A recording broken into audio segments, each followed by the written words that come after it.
Globalização e blocos econômicos. Globalização é o nome dado ao processo de intensificação das trocas entre os países do mundo. Essas trocas não envolvem apenas mercadorias, mas também serviços, informações, capitais e pessoas.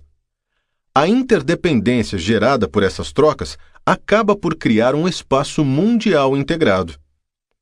Para alguns especialistas, esse processo foi iniciado no século XVI com as grandes navegações, mas foi sobretudo a partir do século XX, com o fim da Guerra Fria e a Terceira Revolução Industrial, que a globalização passou a apresentar as características atuais.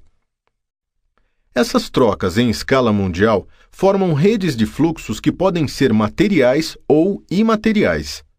Os fluxos materiais formam 4 grandes redes: de trocas comerciais, de capitais financeiros, de serviços, como as redes hoteleiras, por exemplo, e de migrações internacionais. Os fluxos imateriais compõem as redes de comunicação e de informação, como a internet, e também as redes de serviços, como os seguros. O ritmo acelerado das inovações tecnológicas e o processo de globalização também estão diretamente relacionados. As tecnologias de informação e de comunicação representam elementos de transformações imediatas e radicais, pois podem promover ou aumentar a capacidade produtiva de determinada atividade econômica em determinados lugares e também agilizar decisões entre empresas distantes geograficamente. Outra característica da globalização contemporânea é o livre fluxo de capitais entre os países.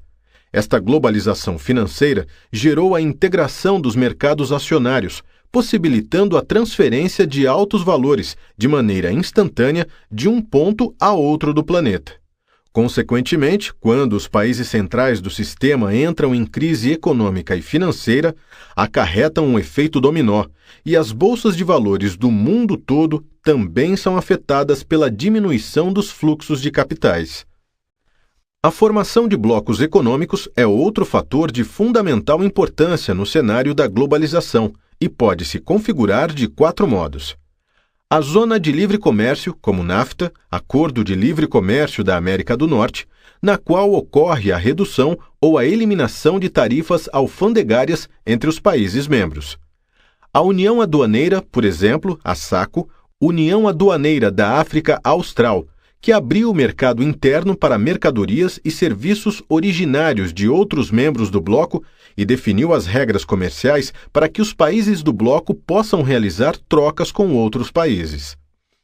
O Mercado Comum, como é o caso do Mercosul, Mercado Comum do Sul, do qual o Brasil participa, que permite a livre circulação de pessoas, capitais e serviços entre os países membros.